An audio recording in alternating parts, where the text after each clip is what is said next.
Hey guys, it's Adam Prioletti here, and I just wanted to show you the BTS, showing you what a Shopify looks like. Just made under 100k in the month. I want to show you the ad account, I want to show you the Shopify, go through all that juicy goodness so you can see what it actually looks like versus what we've spent, versus what we returned, what margins we operate on, how it kind of works. If there's any questions at the end, let me know, pop it in the comments, and we will reply to everybody that asks any questions. Let's get into it. We'll start off, I'm going to show you from the 25th of May to the 30th of June. I say 25th, it's probably like the 27th. Here we are. And just want to show you everything, all the juicy goodness of this particular ad account and the Shopify. On average for the month, about 4%, which is fantastic for e-commerce. Usually, like anywhere we run can be between 1 and 3%, so we aim to have it 3 to 5%. We have all our lander optimizations and everything that work, and all our upsells and bundles. So you can see the average order value is $45, about 2.1k orders, which is great. I'll go through it in a bit more detail. I think maybe we'll do it by that week and just see how it goes and then show an overall picture, because you can see we've had some really tasty scaling, and scaling is the exciting part. It's kind of like printing money, and then we get to about 10k and then we get hit with a bit of a downtime. We had some issues with Facebook and Shopify, but then we got that back up and running. Unfortunately, not to the same level here, but you can see we do climb back up really nicely. Again, we had some issues with Shopify and Facebook, and then we have to start back up again. That's nothing wrong with that. It's just sometimes that's what happens in the dropshipping game, but I'll go through it in a bit more detail. So let's have a look first of all at 25th to the 31st. Actually, let's do the first up to here. No, actually, do you know what? Let's do from the 25th to the 31st, just so you can get a little bit of a taste of when we first start making some good sales and scaling up a little bit, and then I'll go into more when we do get that up and scaled. So 25th to the 31st, you can see I'm going to run through that. These are our campaigns. First, we just started this account with a little bit of interest testing just to see. We were getting some good sales, and then we were like, right, let's try abroad. We always like to try open targeting. Open targeting is where you take no interest. You literally have the ages, so 18 to 65 plus, male and female. This particular product could be for both, so that's fine. We then put those out just to see what kind of results we get. And you can see that we actually got quite a nice result here. CPM's pretty healthy. I mean, that's kind of expected. We're targeting several different countries here, so that's a culmination of those different ones in there. But to be honest, this is fantastic for early doors on a product before we even started the scaling. Now, didn't start off with 250 a day on this particular one. That just would have been increased over time. Probably would have started more around 100. I think we actually had a bit of an account limit on this one to start, and that just suddenly opened and then exploded. So this here, let's just go to the first, maybe up to the 10th, because you can see this was 544 spent. You might think, that is a terrible loss, but we could see things that were starting to work. So in terms of revenue versus spend, yes, it wasn't great, and then 1.5%, which is terrible conversion rate in my opinion. I like things to be 3 and 5%, 3 to 5%. So here we could see there was something working. That obviously we spent a little bit too much on that, and then we would have removed that particular ad set. And again, as this one climbed, that's a little bit too expensive in my opinion. Really, we want CPAs around 20 or below. In an ideal world, we had really good margins on this product.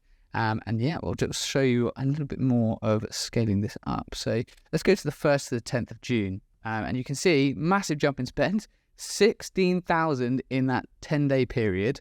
So what did that actually look like when it comes to 1st to the 10th? We've got 37,000 return. Now, you might be thinking, wow, it's a massive jump, because as we go through these days, we were actually rapidly increasing the budget, because when you've got something that works, you can just keep firing at it. And even through this, we started bundling, so we're adding more discount when we add more product, and then we also added upsells, and we also added just $10 to the product, just because we were testing out, see if people would still convert, and yes, they did. 4.49%. You can see the difference, though, when we were testing early doors with no real optimization on the lander, and then when we optimize it, it just absolutely pretty much almost quadrupled the conversion rate, you could say, or 1.5 to 4.5, 3x the conversion rate, which is fantastic for sales. So how this actually looks in the ad account, let's just see step by step. There we are. So if we go here and we actually start looking at this bit by bit, we had £87 on the first, which is before, so you'd say that's a bit of a loss. But things started to work. Let's jump into where it starts getting really tasty. Here it's 732. So you can see here we've got our open ad set starting to really kick in, and that's working nicely. And then we spent 700 there on the 5th, and then got back 2,100. So that's definitely a huge sign to start really pushing that budget. So let's have a look maybe of when we get to, say, like the 8th, because the 8th is where we hit a $6,000 day. So let's go to 8. Yeah, 2.4k in pounds spent, roughly around £20 per purchase at 121 orders. And if we look at that on that particular date, so the 8th, just out of curiosity, we can see 150 orders, 121. So yeah, a little bit of a discrepancy between that, but massively good conversion rate, really nice sales. And that is just another indicator for us to keep scaling and pushing it. Because when we go to the 9th, this is one of our 10k days, you can see that.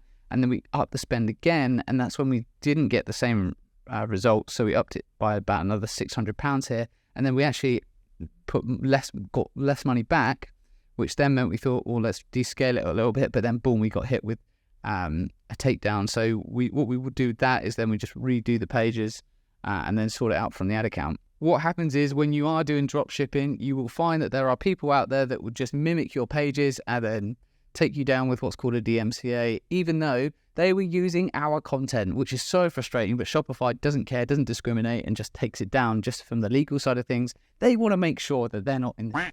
So going back to our Shopify, 1st to the 11th, you can see here 43k return, which is really nice. And we go 1st to the 11th here, and you can see 20,000 spent.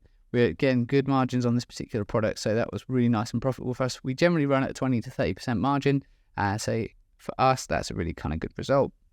So you can see here, 11th to the 30th, 31,000 in spend, and then you've got 60,000 almost. So really, again, that's kind of like a 2x, under a 2x, probably 1.8 maybe. But again, still profitable because this product has really good margins in it. But you can see as we go up, now these start to just pretty much all become open targeting. We did trial some audience testing, but we still found that the broad was the one that really kicked the ad here. So here we just removed that one's a tiny one, but the rest of these have really good purchase. As you can see, £15, £19. Yeah, we got rid of that one, didn't spend too much. But you'll find that different broad ad sets sometimes work, sometimes don't. Don't be upset or offended by it. Just turn it off, put on another one, duplicate it, and then try it again. You can see there's a lot of different ad sets here, and that's nothing to be intimidated by. The theory for me is that Facebook, when you launch a broad ad set, is finding pools of people.